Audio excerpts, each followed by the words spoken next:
Welcome back, ladies. We're going to be talking about a very important subject now, and it's often the missing link into why people are not getting well. I've heard of people say, I had breast cancer, tried the natural way and it just didn't work. I had ovarian cancer, tried the natural way and it didn't work. I'm always intrigued as to what this natural way is. Because yes, definitely we need water, we need exercise, we need early nights, we need nourishing food. That's all fairly common sense, isn't it? But what I'm about to tell you today is the missing link into why those two ladies didn't heal. In fact, why many didn't heal. And it also explains why Angelina Jolie did not have to remove her breasts, and many women follow suit. They actually just needed to balance their hormones. So I'm going to begin by going through some of the symptoms of a female having a hormonal imbalance, and then I'm going to give you the symptoms of a man having a hormonal imbalance. So with a woman, it would be early periods. Do you know normal is 16 to 18? And you hardly ever hear that today. We're getting young girls who are getting their periods at 9. That's a hormonal imbalance. Very heavy periods, very painful periods. Sore breasts at period time, premenstrual tension. These are all symptoms of a hormonal imbalance. Also, polycystic ovarian syndrome, ovaries that have cysts growing on them, fibroids in the uterus, endometriosis, lumps in the breast, breast cancer, cervical cancer, also polyps in the vagina, in the uterus, also depression and heart disease. These are some of the symptoms of a hormonal imbalance. What about a man? For a man, some of the symptoms are low sperm count. A lot of couples can't have children today. Sometimes it's the man, sometimes it's the woman. Also penile dysfunction or erectile dysfunction, inability to hold an erection. In Australia, the current figures are 50% of men over the age of 40 are having trouble with this. That's crazy. Sorry, I got that mixed up. It's 40% of men over the age of 50 are struggling with this. And also prostate problems. A man with prostate problems, it's an indication of a hormonal imbalance. Too much of the female hormone can cause a man to be effeminate, and too much of the male hormone can cause a woman to be masculine. All of these are symptoms of a hormonal imbalance. What I want to do this morning is I want to take you through the monthly cycle, and then I want to show you what throws the cycle out of balance, and then I want to finish by showing you what brings the balance back. Notice that our sex hormones are made from cholesterol, and that is why they've just added breast cancer to one of the side effects of the cholesterol lowering medication. If you don't have enough cholesterol, you can't make your sex hormones. From cholesterol, your body makes pregnenolone, and from pregnenolone, your body makes progesterone. Progesterone is a key hormone because from progesterone, estrogen is made. From progesterone, testosterone is made, and from progesterone, the adrenal hormones are made. I'm going to explain the monthly cycle like a dance, because it is like a dance. Different players come onto the stage at different times of the month. Progesterone is one of our star players, and progesterone is going to be wearing a green dress in this dance, and progesterone's nickname is Happy Hormone. What's the old saying? Happy wife, happy life. You know, when you've got a happy lady who's running the home, the whole family is happy. We've got a lot of unhappy ladies because of a hormonal imbalance. Estrogen is the other player in the dance of the hormones, and estrogen's going to be wearing a red dress. And estrogen's role in the body is that of a cell proliferator. In other words, causing massive cell growth. So it is estrogen that causes the skinny young girl to develop into a beautiful, shapely woman. But if that beautiful, shapely woman gets out of shape, it's usually because of the estrogen has remained high, and we're going to look at why that is so. I liken estrogen to good slave, bad master. How we love our fires in the middle of winter, but you know, fire can get out of control and burn a whole town down. We can't function without water, and how we love diving into a stream in a hot weather, but floods can come and wipe out a town. So that's why I say I liken estrogen to fire and water. Good slave, necessary slave, but bad master. So estrogen isn't bad, it's only when it's out of control, as you can see, as you will see in this presentation. So let's look at the monthly cycle. It's a 28-day cycle, and day 1 is the day a woman begins to menstruate. Day 1 of the monthly cycle, her progesterone levels are low.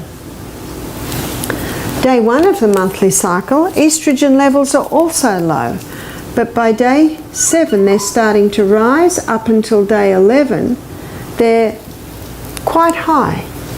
So looking at this as the dance, the star player around day 14, the middle of the month, is estrogen. So what effect does estrogen have on the body? We're going to go to the stage where the dance is played out, which is the reproductive organs of a woman's body. So this is the uterus, they're the fallopian tubes, they're the eggs connected by a ligament, that's the cervix, and this is the birth canal. At this time of the month, estrogen is causing massive cell growth in the lining of the uterus, causing the blood nest once again to develop. Estrogen is also causing eggs in the ovaries to be developed. Estrogen is also causing a form of lubricant to be released in the birth canal. Now by day 14, a fully developed egg bursts forth from the ovaries.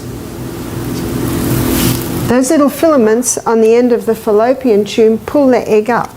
So the egg comes up into the fallopian tubes, and the fallopian tube is ever moving basically like this, causing that egg to move up, up, up. Now the hole where the egg bursts forth develops a blister, and that blister is called the corpus luteum. I'm writing it in green because corpus luteum is the main site of progesterone production in a woman's body. Can you see the importance of a woman ovulating every month? Because when she ovulates, her corpus luteum is made, and when her corpus luteum is made, that maintains progesterone. And remember, progesterone is the precursor or the balancer of all those other hormones. So progesterone is such an important hormone. I'm just trying to give you a more symmetrical dress here. So around day 14, estrogen gets the message it can go backstage, because we've already got our blood nest, we've got our lubricant and our egg. There's no need for more estrogen. With the development of corpus luteum around day 14, then progesterone levels rise. Progesterone is now the star player in the dance of the hormones. So what effect does progesterone have? Progesterone has a ripening effect on the lining of the uterus, putting the finishing touches on the uterus. Progesterone also heightens a woman's mood at this time of the month, to the point of increasing her sexual desire at this time of the month. But progesterone has another effect. Let me magnify the cervix so you can see. So the cervix is usually like this, 2 lips and a mucus plug. Under the effect of progesterone at this time of the month, the mucus plug goes, the lips come up a little tighter, and a special form of lubricant is released around the cervix, and this lubricant is very profuse, thin and stringy, and it is designed to facilitate the entry of sperm up into the uterus. So you can see the stage is set for the entry of man. Did you know that between 200 and 500 million sperm are released with one ejaculation? The sperm cell is the smallest cell in the body. Now sometimes up to half of that sperm comes straight back out. If the sperm meet this cervix, very difficult to gain entry. If the sperm meet this cervix, that lubricant literally grabs that sperm and shoots it up into the uterus, and it's got a long journey, long way to go. Some of them go down the wrong road and they basically die and get absorbed back into the blood. Some of them go down the right road and they've found their prize, which is the egg. Do you know, a young man pulled up off the YouTube a little video clip of this journey of the sperm. It's quite fascinating. And you wouldn't believe what they're up against. No wonder God put between 200 and 500 million there. And I saw a photograph one day of 15 sperm all trying to gain entry. Do you know, as soon as the sperm just gets the tip of its head in, the rest of the egg shuts down. It shuts down. It even releases a toxic fluid to kill off the other sperm. Just incredible. Occasionally, it just so happens that two enter at exactly the same time. That's when the twins share the placenta. Just incredible. As soon as that sperm is in there, its DNA starts to unravel. The DNA of the egg starts to unravel. It's just an incredible process. And within a matter of days, we've got the first 2 cells. Did you know that the DNA of a new human being is perfectly intact? So when does life begin? There's a lot of discussion on this. Yeah. Within days of conception. Because that DNA never has been and will never be. I think there's going to be some surprises on the resurrection morning, is that right? Do you know, one lady began to cry. She had had a miscarriage at only 3 weeks. She cried when she realised that there will be a little soul there. Incredible. So what happens with conception? With conception, progesterone levels soar 200%. Don't we say when a woman's pregnant, she's just blossoming? My daughter-in-law is just blossoming at the moment. Her baby's due, I think, in about 3 weeks. If a lady said, well, I didn't blossom, what would that indicate? That she's low in progesterone. And there is a reason for that. Now, there is one hormone, progesterone, but there are 3 hormones to make up estrogen. There's estrone, and that's called E1. And E1 has strong cell proliferator action on the body. There's estradiol, and it's called E2, and it has strong cell proliferator action. Whereas estriol is called the delicate estrogen. So we're going to give it a little heart there because it's a delicate estrogen. In pregnancy, it is estriol levels that rise with the progesterone. But if there was no conception, by day 26, progesterone's given the message to go backstage, to drop down, and by day 26, estrogen is also given the message to drop. Now, when both of those levels drop, the blood supply to the uterus is cut, and when the blood supply to the uterus is cut, then the blood nest comes away, and we are once again at day 1 of the monthly cycle. When my children were little, just 3 and 4, I used to tell them that mother has a blood nest. And if father puts a seed in, a baby grows. But if no seed comes in, the blood nest will come away. Do you know that's the best way to start is when they're little, with just simple little descriptions like that. And then as they get older, they can ask you, and their understanding of it increases. I can remember, because we lived on a farm, that father duck would get on top of mother duck, and he'd start pecking the back of her head, and my little 3-year-old William would run along and push father duck off and get mother duck and protect her from that naughty father duck. You know, when children grow up on the farm, you know, they also get a very simple and yet you know, I believe that the way God meant it to be, the education, just as their understanding is able. I'd like to talk for a moment on sperm, because sperm is an alien to a woman's body, and when sperm enters woman's body, her immune system rises to attack. But when sperm goes through the prostate gland of a man, it takes on an immune suppressant property. So when woman's immune system rises to attack, the immune suppressant property of sperm knocks back her immune system, and sperm gets through, otherwise none of us would be here. Now, a woman's body has memory, and every time her husband's sperm enters her, she sees familiarity, and the immune system rises and goes, oh, it's just husband, we'll just stand back. and sperm enters. But can you imagine how dangerous it is if a woman has multiple partners? You can imagine how dangerous it is in the area of anal sex, how it can just wipe out that immune system. What's a pap smear? A pap smear is a little scrape or a little nick taken out of the cervix. Let's say a woman has a pap smear. That night she is intimate with her husband. Her immune system is trying to heal that, but in the presence of sperm, what does her immune system have to do? Stand back. Let's say it happens before she goes to sleep that night. And so the immune system can't deal with it even all night. And in the morning, gravity causes the sperm to come away. Let's say she's a very sexually active woman and this is happening 2 nights out of 3. 6 months later, she has another pap smear. They just so happen to take it on the same spot. What's the result? Abnormal cells. What caused the abnormal cells? The first pap smear that was never allowed to heal.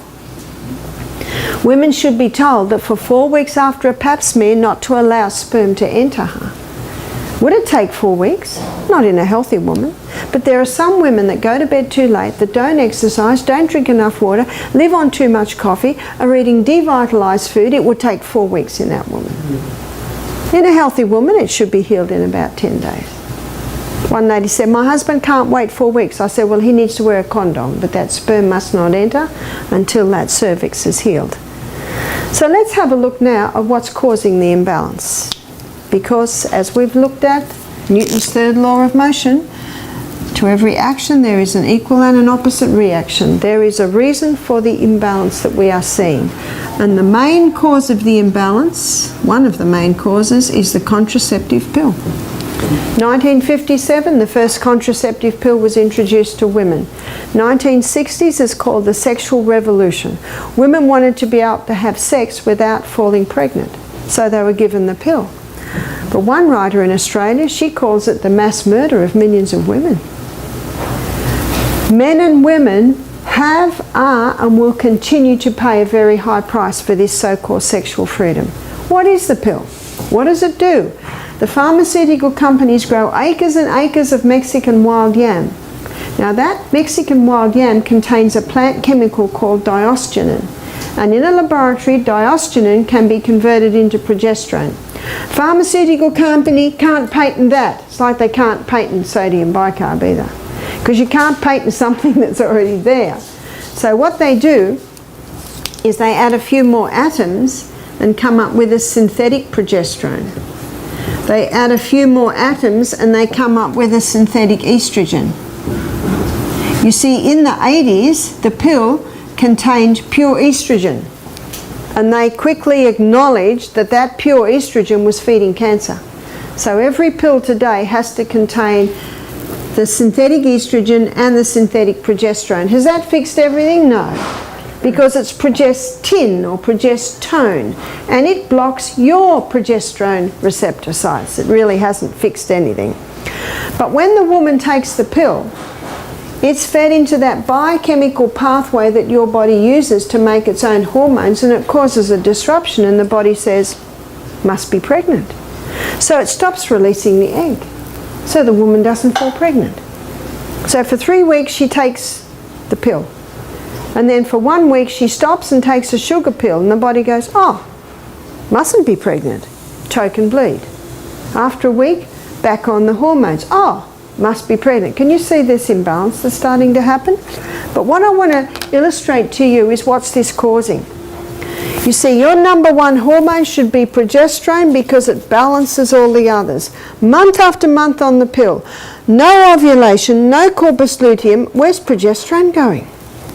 Month after month on the pill with its synthetic estrogen. Where's estrogen going?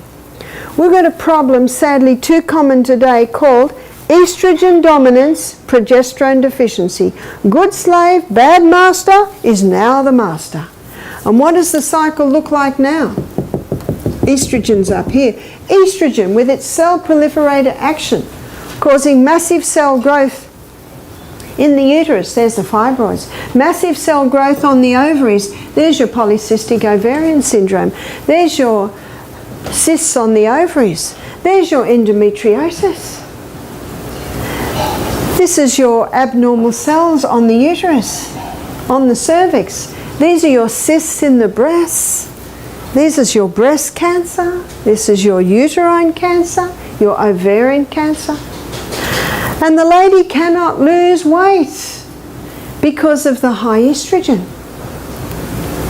And the ladies were the baby boomers. Now they're going through menopause. How are they faring?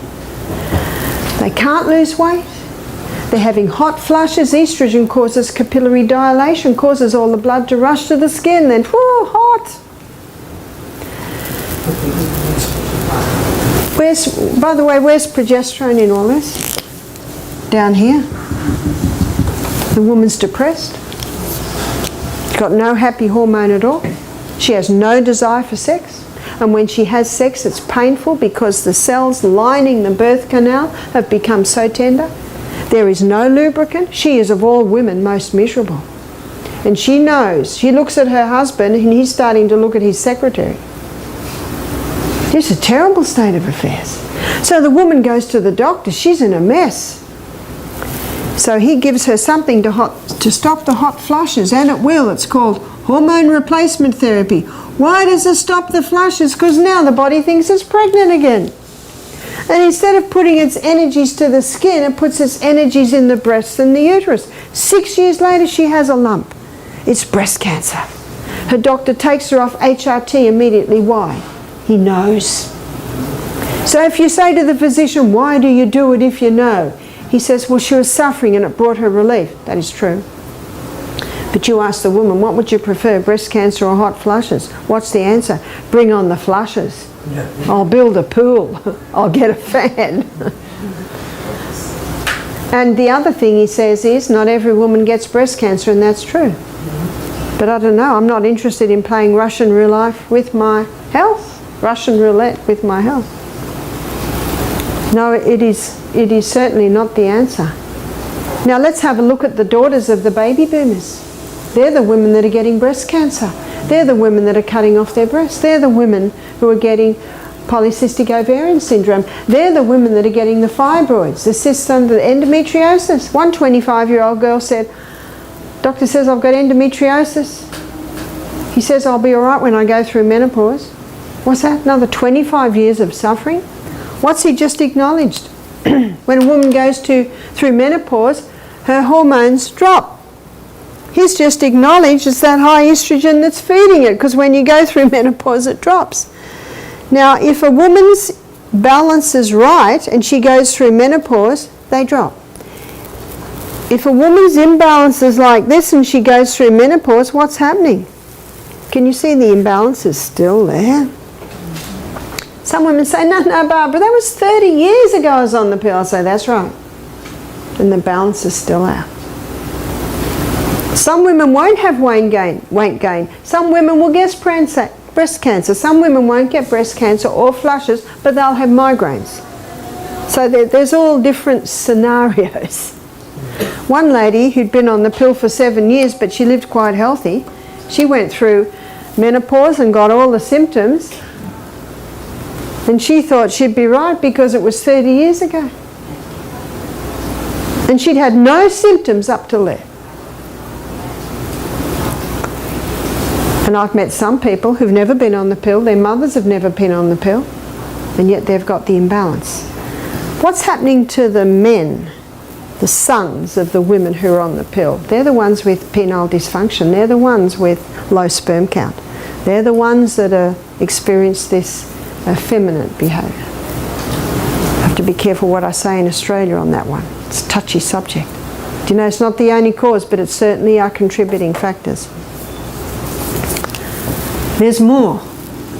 What happens when a chicken is fully developed in 5 weeks? That's a bit scary, isn't it? Growth stimulants. It's against the law to give chickens growth stimulants now, so they've genetically modified them to produce more estrogen. That's why if you want to have your own hens, you call them hens or chickens, you have to go out to an old guy living up in the hills who's got the same chickens that his father and his father before him had. Is that right? You need to get ones that haven't been touched. What about fish? Well, when you got 80% of women on the pill or HRT, the sewage goes out to the sea, the fish are feeding on that. And there's something else that's affecting the fish, and that is the plastics. In fact, it's huge. It's causing terrible problems in sea life now, the plastics. What about cattle? Well, you know what God meant cattle to eat, don't you? Grass. Grass. But there are a lot of grain-fed cattle now, and a lot of that grain can be mould, you know, have been touched with mould because it's not fit for human consumption, so they'll give it to the animals. You've also got growth stimulants being given to cattle, even though it's against the law. That the pharmaceutical companies have arranged it such that you can do a blood test 5 days before market and not picked up the growth stimulant. That's scary, isn't it? So if it's in the meat, it's in the product. We're going to show you how to make lentils taste fantastic, so you don't have to go to this one. You see, in fruits, vegetables, nuts, grains and legumes are all the nutrients that this human body requires. Plastics. I think it's impossible to get away from plastic. It's handy stuff. But we need to be very mindful of not storing things in plastic. So your drinking bottle, it should be stainless steel or glass, or I have one that I travel, and it's a hard plastic, and that hard plastic doesn't have the chemicals in it. You see, estrogen in its molecular structure has a phenyl ring, and that phenyl ring unlocks the door to let the estrogen into the cell. So there are some chemicals today they're putting in plastics that have the phenyl ring. There's nonylphenol, and nonylphenol is what makes the plastic soft, so you can squeeze it. And another one is bisphenol A, or it's often called BPA. You know, you can get plastic that's BPA free, and they're usually the hard plastic. You can get some healthy baby bottles that are the hard plastic. But notice what they all have. They all have the phenyl ring. And that's why plastics, they're called xenoestrogens. That's estrogen mimickers. They mimic estrogen, they get into the estrogen receptor site. That's one of the reasons for this hormone imbalance epidemic that we're seeing, is the exposure to the plastics. One of the worst is hot soup into a plastic takeaway container. Also, if I'm travelling and I'm thirsty, I'll buy a bottle of water and I'll drink it, but then I'll put that in the bin. When you keep using those bottles, they keep breaking down. So be very careful of what's stored in there long. So I try and store all my food in glass or stainless steel. But also be mindful of what's touching your skin, especially ladies. There are 3 plastic fabrics. One is acrylic, polyester and nylon. And how many bras are made out of those? Do you know, I've go into the shops and investigate, and you can get a very nice sports bra from Fruit of the Loom, and it's 95% cotton. Do you know a little bit of polyester is all right because you want a bit of stretch in there. Also, Modal, M-O-D-A-L, it's the cellulose spun from the birch tree. Also Tencel, rayon and viscose are all made out of wood pulp. So they basically can be considered natural fibres. Now it is true that cotton is the most sprayed crop in Australia. So when you buy cotton, you should wash it and put it on the clothesline. Do you know, in Australia we hang everything out on the clothesline because you know what that sun does? It disinfects. It cleanses your clothes. I was said to one lady in America, I like hanging my clothes on the clothesline. She said, oh, my grandmother used to do that. We need to get those clotheslines back. What also is estrogen mimickers is these xenoestrogens in herbicides, insecticides, pesticides, chemicals. A lot of chemicals break down to substances that mimic estrogen. I'm going to tell you a story about one other aspect. This happened in about 1985 in Puerto Rico. There was an epidemic of children going through puberty at 5 years of age. And they traced it to an anabolic agent that they were giving to cattle to make them grow quickly. And it was a breakdown from a mould waste. And this mould waste is called zearalenone. And the product was called Zeralol.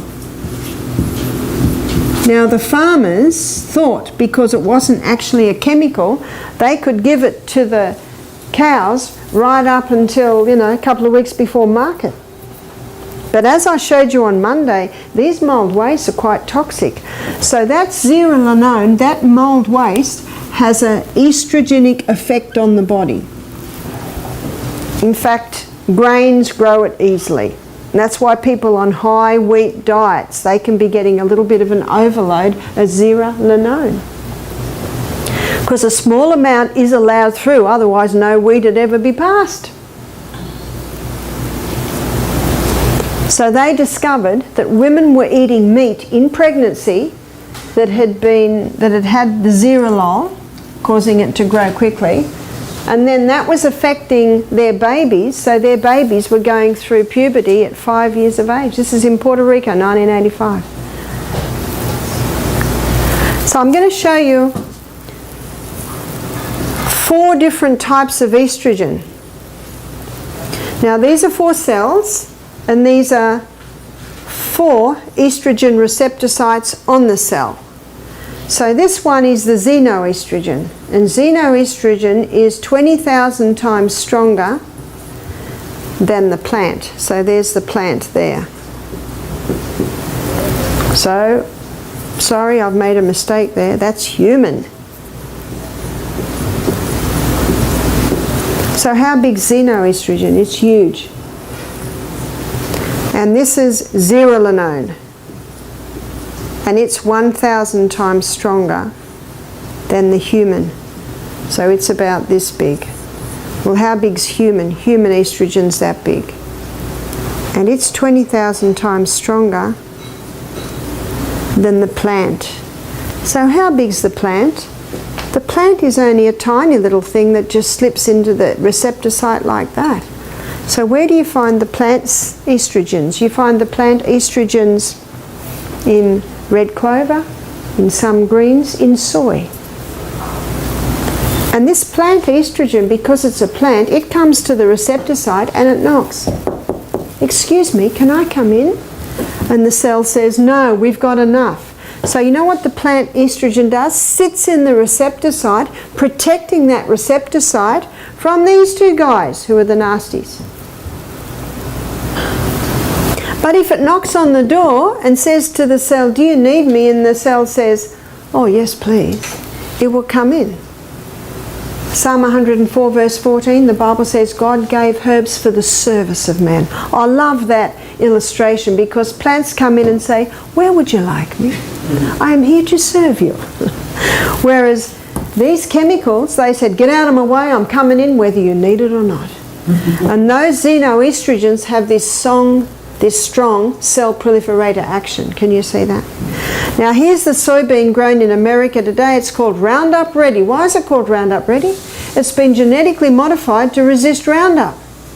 Problem number 1. And a farmer told me this. He said 5 times before harvest the field is sprayed.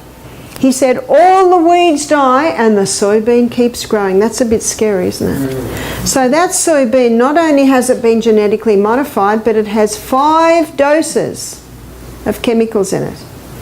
That soybean will increase breast cancer. That soybean will increase prostate cancer, not because of the natural estrogens, but because of the xeno. Can you see that? There's a lot of controversy on soy, isn't there? One lady I know, she did a thesis on soy, and when people ask her about soy, she's got a 1-line answer. She said it's real easy. God made it good, man mucked it up, end of story. So if you eat soy, I don't eat a lot, but I might have it once or sometimes twice a week. I make sure it's non-GMO, organically grown. Then there's not a problem. What most people don't understand is what I have just explained to you, is the difference in the different estrogens. So, how do we turn this around? Number one, eliminate, turn the tap off. If you don't turn the tap off, you're still going to be mopping up in the other corner. Stop the pill. Well, how are we going to stop having babies popping up everywhere? Well, sex is two-part, so contraception should be two-part. The woman's role is to know when she's ovulating, and the man's role is to wear some sort of protection when she's ovulating. So let me show you the 3 signs that a woman's body will give her. One sign is her temperature will change. So she takes her temperature before she gets out of bed every day, and she will find it'll do that over the month and go up onto a higher plane. So that drop and up onto a higher plane will happen around day 14. It might be day 13 or it might be day 15. But when she monitors her temperature, she allows herself to be able to define when her ovulation starts. The second sign is that the vaginal mucus changes. Now when estrogen's high, it's more thick and creamy and not as profuse. When progesterone levels are high, it's very profuse, really clear and stringy. So as she just tests her mucus every day, she writes it on a chart. So she makes herself a monthly chart. The third sign is that her cervix changes. So every day she just tests her cervix and comments. Now at first she's got nothing to compare it with, but as she goes on week after week after month, she'll start to be able to decipher the changes. And she will find those 3 signs will come together usually in this month here. So she will say to her husband, I'm safe, I'm not safe, I'm safe. So when she is not safe, he needs to wear a condom or muster the art of withdrawal. Apparently the Italian men used to pride themselves in not getting their women pregnant by mastering the art of withdrawal. I love that story because how often has it just been put on the woman? But you know, it should be 2 parts. So my daughter Jessica and her husband Matthew, they were married for nearly 4 years before baby Amethyst appeared. How nice to have a bit of time together before the little darlings appear. The darlings that can make or break, because sometimes it can be very challenging. So that is how you can eliminate the pill. So this is the several steps to get the hormonal imbalance. Eliminate the pill, stop the HRT. This list here will show a woman how she can manage her hot flushes without the HRT. Eliminate the meat and its products. If a person loves meat and its products, must be organic. It's actually unsafe today. But we'll show you here how vegetarian food can taste very nice. I think it's impossible to eliminate plastic, but just do the best you can. Don't have your food in there for very long. I know when I travel, there are some things I've got that, in fact, oh, how I love plastic to put my shoes in when I travel.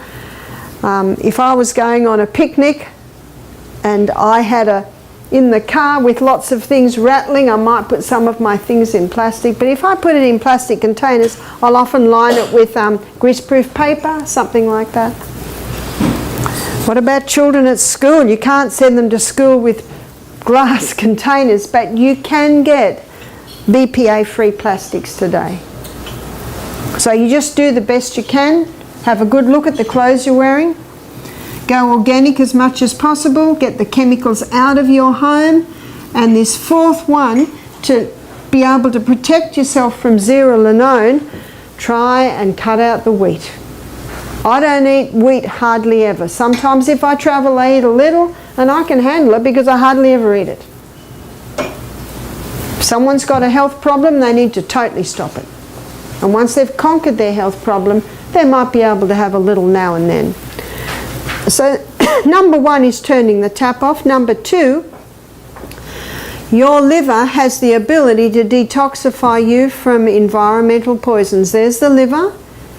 And we're specifically talking about estrogen now.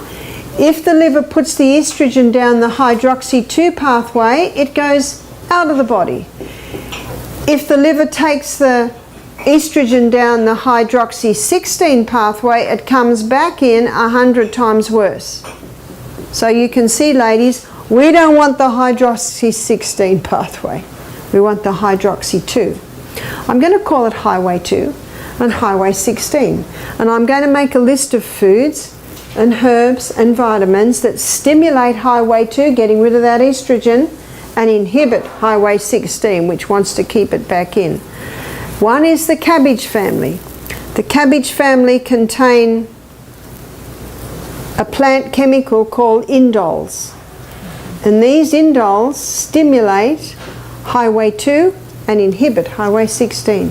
So it can be very simple of just eating the cabbage family every day. So that might be broccoli, Brussels sprouts, cauliflower, kale, bok choy, and of course cabbage.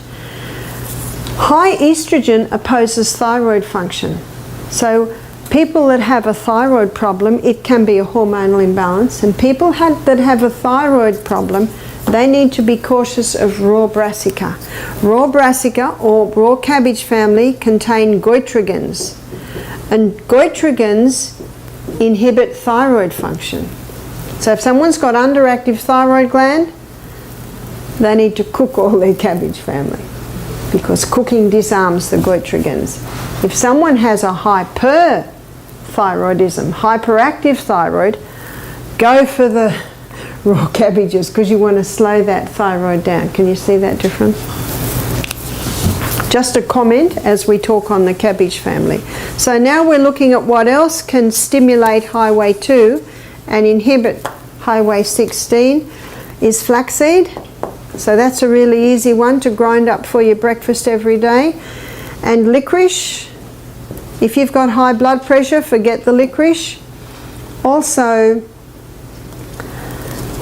vitamin B, particularly vitamin B6, 9 and 12.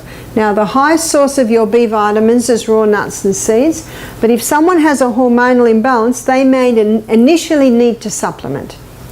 So this one's turning the tap off. This one's getting rid of the excess estrogen, and there is a cream called the Anna's Wild Yam Cream that is our third point. The Anna's Wild Yam Cream contains the plant chemical diosgenin, and when this cream is applied to the skin, the fat cells take it up and it stimulates the pathway that your body uses to make its own progesterone. In America, you can buy progesterone cream, but you keep putting that in, the body gets lazy. And every year when I come to America, I meet women who've been on the progesterone cream and it's just not doing it anymore. But if you apply the yam cream, can you see what it's doing? This is why I like it. It's stimulating your body to make its own. So it's superior. So the directions are 1 finger dip, that's just past the nail bed. So finger in past the nail bed, that's about the right amount. Inside of arms 1 time, abdomen another time, inside of thighs another time, chest, so you alternate your spots. And a woman applies it morning and night, so two times a day for 3 weeks a month. So ladies who are here on our program, who are interested in beginning the Anna's Wild Yam Cream, I think Sunday's the 1st of April, yeah? So if you apply it 1st of April or nearly the 1st of April, then you will apply it for the first 3 weeks of every month. And a lot of women find it easy to eliminate the first or the last week of the month, and then it's easy to remember. How long would a woman apply it for? At least 1 year. One lady said, I tried it for 2 months and it didn't work. I said, well, let me show you what's happening at 2 months. So this lady had the imbalance. After 2 months, we're about there. Where do we want to be? Here. She said, well, how long do I have to be on it? And I said, well, it's been out for 20 years. The good news is it won't take 20 years, but it may take 1 or 2. I met a 9-year-old girl when I was in the Bronx who already had her periods. Developed breasts at 8. So she went on the Anna's Yam Cream. I met a 90-year-old woman who was on the Anna's Wild Yam Cream for her osteoporosis. You see, when you boost progesterone cells, you boost osteoblast cells. They're your bone-building cells. So if you're between 9 and 90, do it for depression. I've seen many people, especially women, get off their antidepressants by implementing what we're going to start looking at tomorrow, which is the 8 laws of health. So that's fresh air, sunshine, nourishing food, early nights, stop the stimulants, implementing the 8 laws of health, going on the Anna's Wild Yam Cream, boosting progesterone, easing off your antidepressants. Isn't that good news? What about men? Well, a man would go on the yam cream, and they make a cream now called His Yam Cream.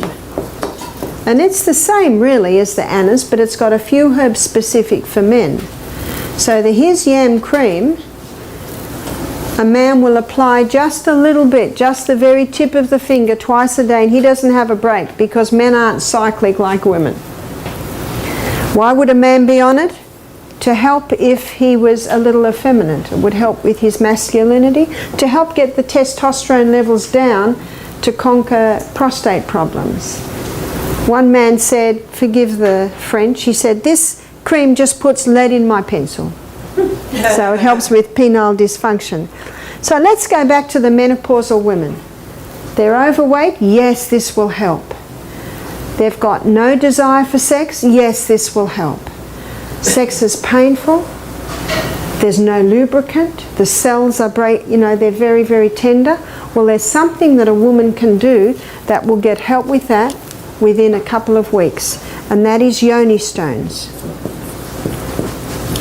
Now, these were developed in the Chinese dynasty to get the concubines sexually toned for the emperor. They're made out of nephrite jade. Nephrite jade is the best. It's like a marble. You want a very dense stone. And the first and the largest stone, they're like an egg, is about that big. The next egg is a little bit smaller, and then you've got one that's smaller again. And the largest nephrite jade yoni stone is inserted right up into the birth canal until it touches the cervix. Now these yoni stones have little holes at the bottom, so a woman can put a little bit of dental floss in so it can be easily extracted. Now what a woman will do is she'll wear the largest stone for 1 hour a day, week 1, 2 hours a day, week 2, 3 hours a day, week 3, 4 hours a day, week 4, until she gets up to the 5th week where she's wearing the stone for 5 hours a day. She will wear that stone for 5 hours a day for about 6 months. By then her pelvic floor is very strong. And several times while she's wearing it, she can do Kegels. She can strengthen her muscles against it. Now before I tell you the results and the feedback that I've been getting from women, after 5 months, she can go to the middle-sized stone. And she will start wearing that 5 hours a day for about 6 months. And by then, her pelvic floor is strong enough to hold the smaller stone. So what's happening with women wearing this yoni stone, because it's so strengthening their pelvic girdle, that it's healing prolapses. You see, we're ever fighting gravity, yeah? Where it drops down. But if your pelvic floor muscles are strong, you will never have a prolapse. So also I'm seeing women that have been incontinent, no more incontinence after wearing the yoni stone. Now several women have said to me, sex is no longer painful. It appears that when you strengthen that pelvic girdle, it pulls the blood to the area which feeds all the cells and strengthens the cell lining the birth canal. So sex is no more painful. I've had several women say to me, Barbara, my lubricant has returned. I've had couples say to me in their 50s, thank you, Barbara, our sex life has returned. Our husband can now perform because of his yam. and the lady doesn't find it painful anymore. Do you know, I believe God meant for human beings to be enjoying their sexual relations as a married couple till their 80s.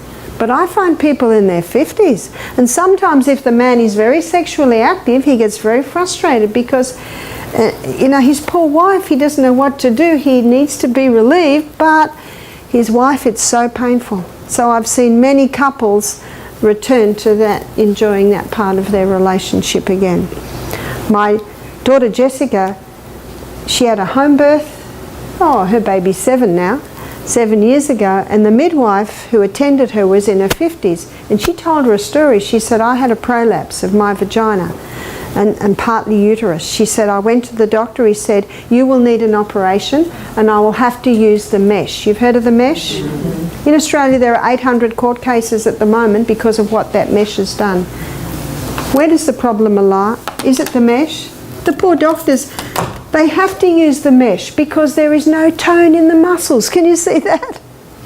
If there was tone in the muscles, they wouldn't need the mesh. But actually, if there was tone in the muscles, there wouldn't have been a prolapse. Can you see all that? She didn't want that. So she went and Googled yoni stones, came up with Nephrite J. She ordered her 3 stones. They come in little velvet bags. She began to wear her larger stone. After 3 months, she went back to the doctor. He said, what have you done? There is no need for you to have an operation. You don't have a prolapse anymore. One young woman I know had twin girls. Both were 6 pounds. Can you imagine the weight? And ever after, whenever she cried or coughed or laughed, she'd lose a little urine. She just thought, well, this is what I have to wear because I carried such heavy babies. But muscle knows no age. You can strengthen those muscles. She began to wear the yoni stone. She said within 2 months, she could laugh, cough, cry. No more incontinence. So can you see why they're becoming popular? And really it's just a way to strengthen the pelvic girdle, to strengthen that pelvic floor. We'll answer questions in a minute. So there ends my lecture on which has freed and revolutionised many women and men. Thank you.